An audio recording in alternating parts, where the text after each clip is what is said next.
सम्मानित मुस्लिम समाज आजकेर खुतबाय आमी आपनादेर सम्मुखे महान आल्लाह सुबहानाहु वा ताआलार महाग्रंथ अर्थात आल कुरआनुल करीमेर सूरा आल माइदा 90 नम्बर आयात परिवेशन करेछि। এই আয়াতে মহান আল্লাহ সুবহানাহু ওয়া তাআলা পৃথিবীর সমস্ত মানুষদেরকে সম্বোধন করে বলছেন না, শুধুমাত্র মহান আল্লাহ সুবহানাহু ওয়া তাআলা ওই সমস্ত নরনারীদেরকে সম্বোধন করে বলতে চাচ্ছেন যেই সমস্ত নরনারীর অন্তরের ভিতরে আল্লাহ এক ও দ্বিতীয় বলে বিশ্বাস আছে।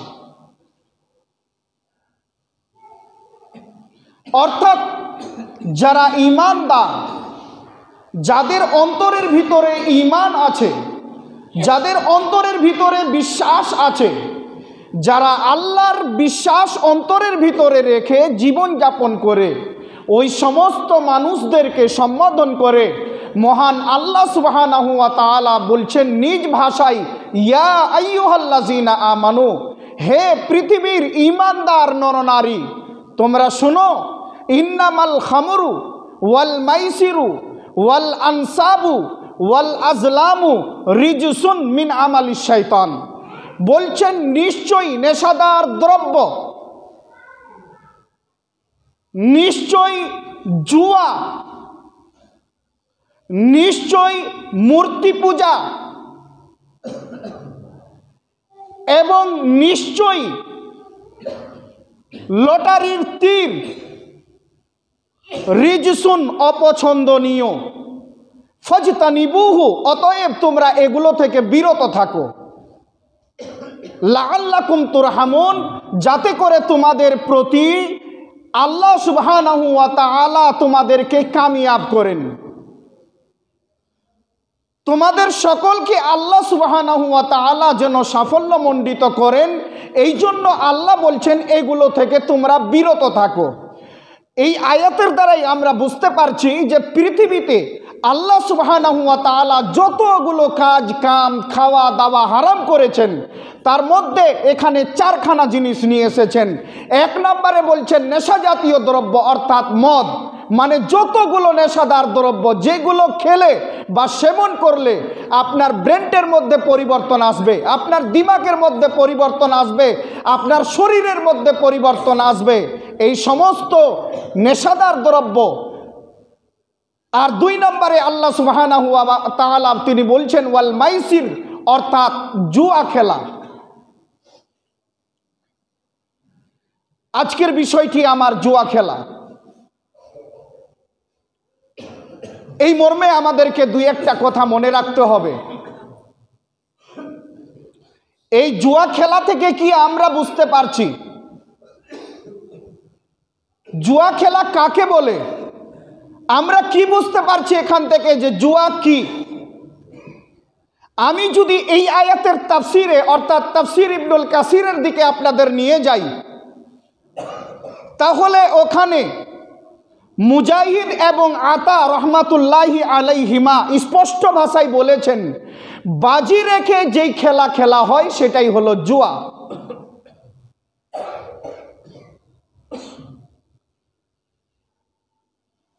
টাকার হারজিত যেই খেলার মধ্যে হয় সেটাই হলো জুয়া।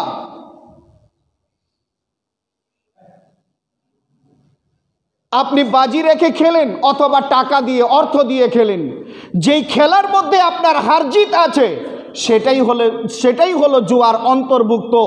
অতএব পৃথিবীর সমস্ত ঈমানদার নরনারীদেরকে আল্লাহ সুবহানাহু ওয়া তাআলা এই আয়াতে বিরত থাকার কথা বলছেন। সমস্ত মানুষদেরকে বলছেন না, শুধুমাত্র ওদেরকে বলা হচ্ছে যাদের ভিতরে আল্লাহর বিশ্বাস আছে, যাদের অন্তরের ভিতরে আল্লাহর সর্বদা ভয় আছে, যারা আল্লাহকে সর্বক্ষণে এক ও দ্বিতীয় বলে বিশ্বাস করে এবং স্বীকৃতি দেয়, ওদেরকে আল্লাহ সুবহানাহু ওয়া তাআলা এই জুয়া থেকে, নেশাদার দ্রব্য থেকে এবং মূর্তি পূজা থেকে এমনকি লটারির তীর থেকে আল্লাহ বিরত থাকার কথা বলছে।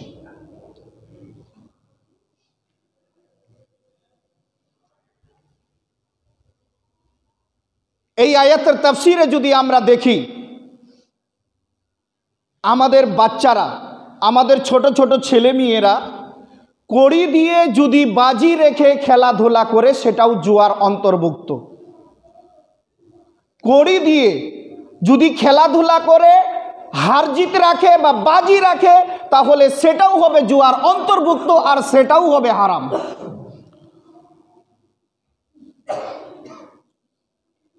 বর্তমান খেলার মধ্যে যতগুলো খেলা আমরা দেখছি, প্রত্যেকটা খেলার মধ্যে আপনার অর্থ জড়িত থাকছে, আর প্রত্যেকটা এখন জুয়ার অন্তর্ভুক্ত।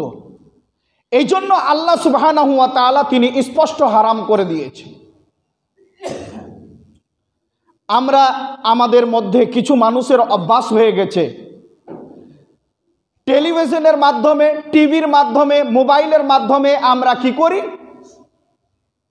জুয়া খেলাগুলো আমরা পরিদর্শন করি। আপনি লটারি বলেন জুয়ার অন্তর্ভুক্ত, আপনি দাবা খেলা বলেন জুয়ার অন্তর্ভুক্ত, পাশা খেলা বলেন জুয়ার অন্তর্ভুক্ত, আপনার আইপিএল খেলা যদি আপনি দেখতে চান সেটাও জুয়ার অন্তর্ভুক্ত হবে, কারণ তার মধ্যেও হার জিত আছে।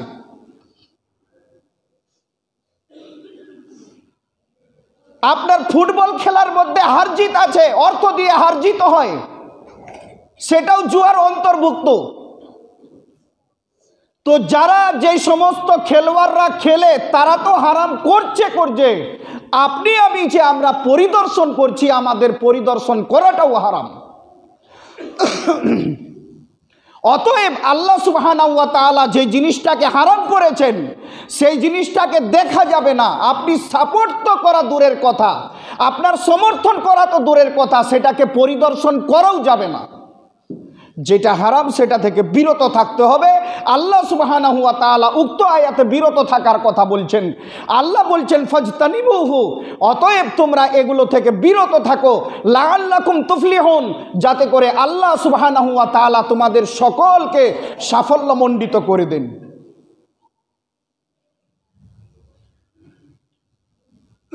আমাদের কিছু লোকের অভ্যাস হয়ে গেছে,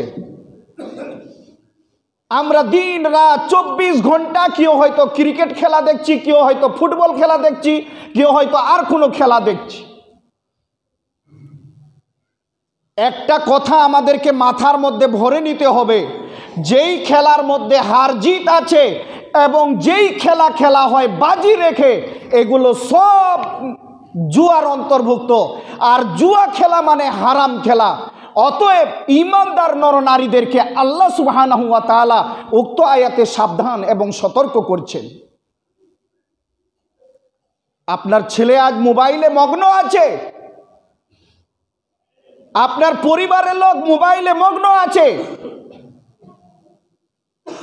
আপনি দেখছেন যে আমার ছেলে খেলা দেখছে, টিভির মাধ্যমে হোক অথবা মোবাইলের মাধ্যমে হোক, তারপরেও আপনি প্রতিবাদ করছেন না, তারপরেও আপনি নিষেধ করছেন না, নিষেধাজ্ঞা জারি করছেন না আপনার পরিবার, আপনার ফ্যামিলির মধ্যে, তাহলে মনে রাখবেন আপনিও এটার সমর্থন করছেন, আপনিও এটার সাপোর্ট করছেন।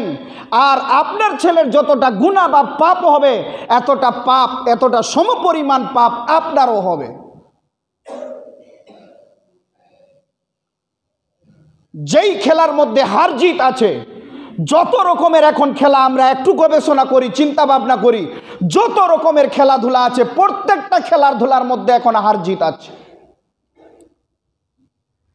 অনুরূপ লটারি অনেকের অভ্যাস হয়ে গেছে, বেশিরভাগ বয়স্ক লোকেরা, যুবকেরা তো লটারি ক্রয় করে, বয়স্ক লোকেরাও এখন লটারি ক্রয় করে। ওই যে আপনাদের লিচু মোড়ে পাওয়া যায় কিনা বলেন, টেবিলের উপরে অনেকগুলো কাগজ জাতীয় লটারি রেখে সেগুলো বিক্রি করা হয়। যে লোকটা বিক্রি করছে হয়তো অনেকেই আবার মুসলমানদের মধ্যে এগুলো বিক্রি করে। আপনাদের এদিকে হিন্দুরা বিক্রি করে না মুসলমানেরা বিক্রি করে আমি সেটা বলতে পারছি না, কিন্তু আমাদের দিকে দেখেছি মুসলিম পরিবারের ছেলে লটারি বিক্রি করছে, আরে মুসলমান সম্প্রদায় লটারি বিক্রি করছে। ওই যে 20 টাকা দিয়ে লটারি পাওয়া যায়, 20 টাকাতে 50,000, 50 টাকাতে 1 লক্ষ, 100 টাকাতে 1 কোটি, এই যে লটারি, অল্প দিনে বড়লোক হওয়ার স্বপ্ন, এগুলো কি? এই অল্প দিনে বড়লোক হওয়ার স্বপ্নটা কি? জুয়ার অন্তর্ভুক্ত। অতএব আল্লাহ সুবহানাহু ওয়া তাআলা এগুলো থেকে বিরত থাকার কথা বলেছেন। আমাদের বিরত থাকতে হবে, আমাদের পরিবারকে বিরত রাখতে হবে। আপনি টেলিভিশনের মাধ্যমে অথবা টিভির মাধ্যমে যে খেলাধুলাগুলো পরিদর্শন করছেন, আপনি একবার ভেবেছেন যে এই খেলাধুলাগুলো শরীর চর্চা, না এই খেলাধুলার মধ্যে বাজি রাখা আছে? আরে বাজি রেখে যদি কোনো খেলাধুলা করা হয়, অর্থ দিয়ে যদি কোনো খেলাধুলা করা হয়, সেটা হবে জুয়ার অন্তর্ভুক্ত, আর সেটাই হবে হারাম। তবে শরীর চর্চা করা এটা হারাম বলছি না, শরীর চর্চা করা হালাল। আপনি আপনার শরীর চর্চা করছেন, বডি চর্চা করছেন, আপনি আপনার সর্বশরীরের চর্চা করছেন, করেন না? এরকম খেলা খেলেন আপনি, যেখানে আপনার শরীরের চর্চা হবে সেটা হবে হালাল, কিন্তু যেখানে আপনার হার জিত হবে সেটা হবে হারাম, যেখানে আপনার বাজি রাখা হবে সেটা হবে হারাম।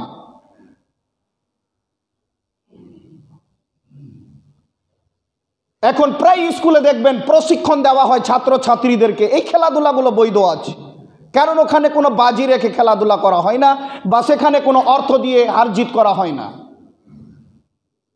জাস্ট শরীর চর্চা করা হয়, এগুলো বৈধ আছে। কিন্তু টিভির মাধ্যমে যেগুলো আমরা দেখছি বা মোবাইলের মাধ্যমে যে খেলাধুলাগুলো দেখছি, আইপিএল খেলা হোক, ক্রিকেট হোক, ফুটবল হোক, যেই খেলাগুলো আমরা পরিদর্শন করছি, এগুলো প্রত্যেকটাতে হার জিত আছে। আছে কিনা বলেন? কেউ একজন বলতে পারবেন যে হার জিত নেই?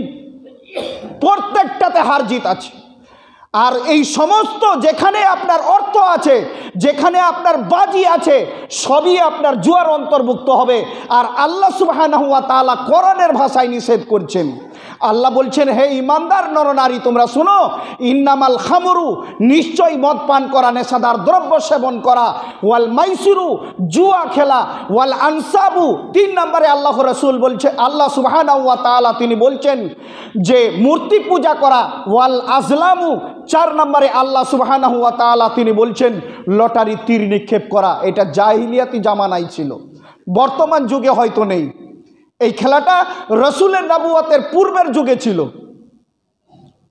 ইসলাম আগমনের পূর্বের সময় এইরকম একটা খেলা ছিল যে তারা লটারির তীর নিক্ষেপ করত কোনো শিকারের দিকে, কোনো শিকারের দিকে তীর নিক্ষেপ করে সেটাকে শিকার করত। যদি করতে পারত, ওই তীর যদি ওই শিকারীর গায়ে যদি গিয়ে পড়তো, তাহলে ওখানে হার জিতের মতো তাদের একটা পরিমাণ থাকতো।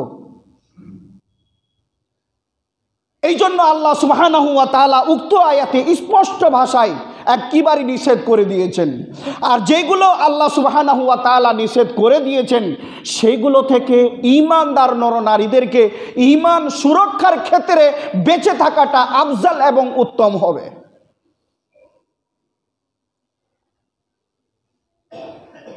আপনার আমার যদি অভ্যাস থাকে, আমরা নামাজের শেষে গিয়ে আইপিএল খেলা দেখব, নামাজের শেষে আমরা বাড়িতে গিয়ে, দোকানে গিয়ে, যে কোনো জায়গাতে আমরা দাঁড়িয়ে অথবা বসে আমরা ক্রিকেট, ফুটবল এগুলো খেলা পরিদর্শন করব, যেগুলোতে হার জিত আছে, যেগুলোতে বাজি রাখা আছে, সেই খেলাধুলা যদি আমাদের এইরকম মনস্থ বা এইরকম নিয়ত থাকে, আর যদি আমরা ইবাদত বন্দেগী করে গিয়ে সেগুলো পরিদর্শন করি, তাহলে আল্লাহর কসম মনে রাখতে হবে, আপনি নামাজ পড়ে সওয়াব পাবেন না, আল্লাহ আপনার এই নামাজের সওয়াব দান করবেন না।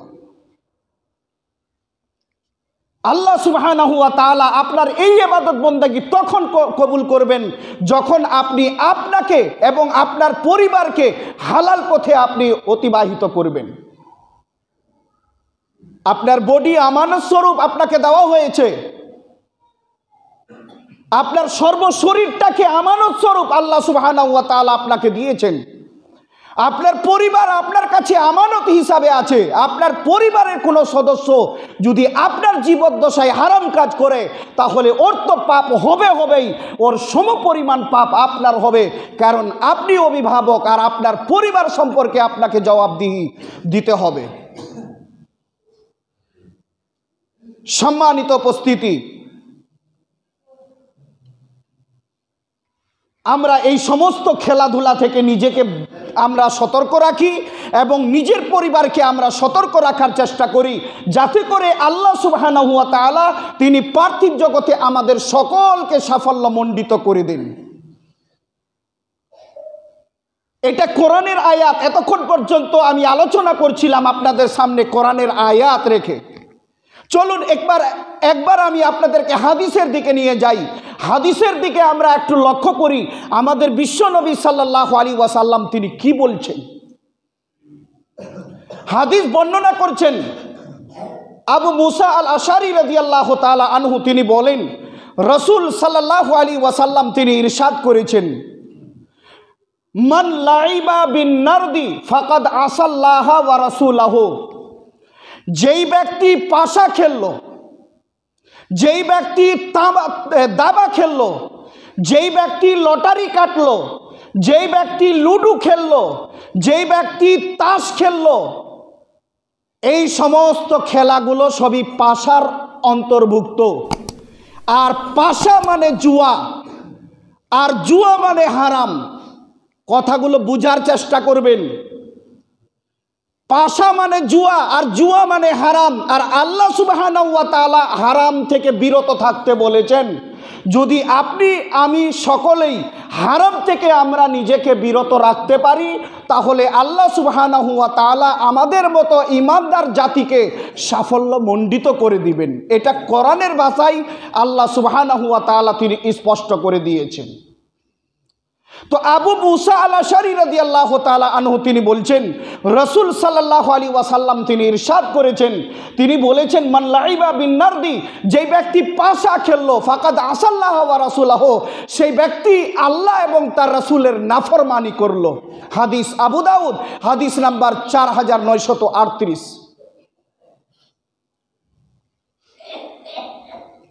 এইবার আপনারা বলুন, কোন মুসলমানের ছেলে জুয়া খেলতে পারে? উত্তর দেন। কোন মুসলমানের ছেলে জুয়া খেলতে পারে? কোন মুমিন ব্যক্তির বাড়ি থেকে কোন সদস্য হারাম কাজে মগ্ন থাকতে পারে? কোন মুসলমানের বাড়িতে হারাম কাজের উৎপাদন হতে পারে? তার পরিবারকে নিয়ে হারাম চর্চা দিতে পারে?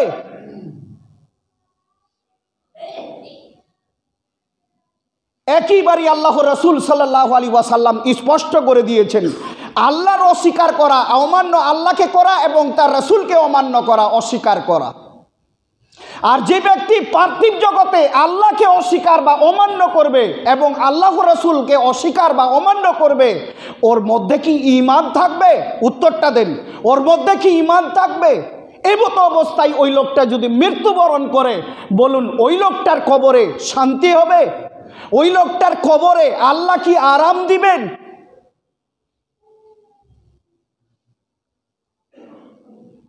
কিয়ামতের ময়দানে হিসাবের পরে যখন তাকে তার আসল জায়গায় নিয়ে যাওয়া হবে, বলুন ওই জায়গাটা কি হবে? জান্নাত না জাহান্নাম?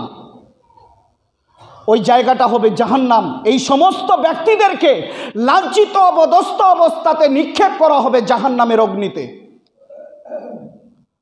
আল্লাহর কসম, এই জুয়া একটা এমন সমাজে মারাত্মক ধরনের অপরাধ বা পাপ বা গুনাহ বলতে পারেন, এমন জঘন্য এবং নিকৃষ্ট পাপ, যেই পাপের ক্ষমা অতক্ষণ পর্যন্ত হবে না যতক্ষণ পর্যন্ত বান্দা অনুতপ্ত হয়ে আল্লাহর কাছে ফরিয়াদ করবে না এবং আল্লাহকে বলবে না, আল্লাহ এতদিন পর্যন্ত আমি এই জুয়ার জগতে ছিলাম, আজ খাঁটি তওবা করছি আমি তোমার দরে, আল্লাহ গো তুমি আমার গুনাহ ক্ষমা করে দাও, আল্লাহ তুমি আমার গুনাহ ক্ষমা করে দাও, আমি আর এই রকম ধরনের কুকর্মে জীবনে কোনোদিন লিপ্ত হব না, আর এই রকম ধরনের হারাম কাজ আর আমার দ্বারাই হবে না, এটা অসম্ভব। আল্লাহ তখন আপনার গুনাহ ক্ষমা করবেন। না হলে নামাজের দ্বারাও আপনি এই গুনার ক্ষমা পাবেন না, সিয়াম পালন করেও আপনি এই গুনার ক্ষমা পাবেন না, হজ করেও আপনি এই গুনার ক্ষমা পাবেন না, যতক্ষণ পর্যন্ত প্রকৃতভাবে অনুতপ্ত হয়ে আল্লাহর কাছে আপনি ক্ষমা চাইছেন না। সম্মানিত উপস্থিতি, মনে আছে আমরা সকলেই কোরআনের আয়াত দ্বারাই বুঝতে পেরেছি বা জানতে পেরেছি, আমরা অনেক আলেম ওলামাদের মুখে শুনেছি আদম এবং হাওয়াকে জান্নাত থেকে বের করা হয়েছিল শুধুমাত্র এই কারণে যে আল্লাহ সুবহানাহু ওয়া তাআলার নির্দেশ অমান্য করেছিল। আল্লাহ সুবহানাহু ওয়া তাআলা কোরআনের ভাষায় বলেছিলেন, ওয়ালা তাকরাবা হাদিহিস শাজারাতা ফাতাকুনা মিনাজ জালিমিন। হে আদম হাওয়া, শুনো, জান্নাতের ভিতরে যত রকমের ফল ফ্রুট রয়েছে সবই তোমরা খাও, ভক্ষণ করো, কিন্তু এই যে গাছটা দেখছো এই গাছের নিকটবর্তী হয়েও না। যদি নিকটবর্তী হয়ে যাও তাহলে সীমা লঙ্ঘনকারী হয়ে যাবে। তখন তারা শয়তানের চক্রান্ততে পড়ে সেই গাছের ফল ভক্ষণ করে ফেলেছিল। এই জন্য আল্লাহ সুবহানাহু ওয়া তাআলা তাদেরকে জান্নাত থেকে বের করে দিয়েছিলেন। এই পার্থিব জগতে অর্থাৎ দুনিয়ার বুকে আসার পরে তারা অনুতপ্ত হয়ে আল্লাহর কাছে ক্ষমা চেয়েছিলেন। ক্ষমা চাইতে গিয়ে বলেছিলেন, রব্বানা জালামনা আনফুসানা, হে আল্লাহ, অত্যাচার করেছি আমরা আমাদের প্রতি, অত্যাচার করেছি আমরা আমাদের প্রতি, আমরা মারাত্মক অপরাধ করেছি, জুলুম করেছি। অনুতপ্ত হয়ে আল্লাহর কাছে ক্ষমা চেয়েছেন।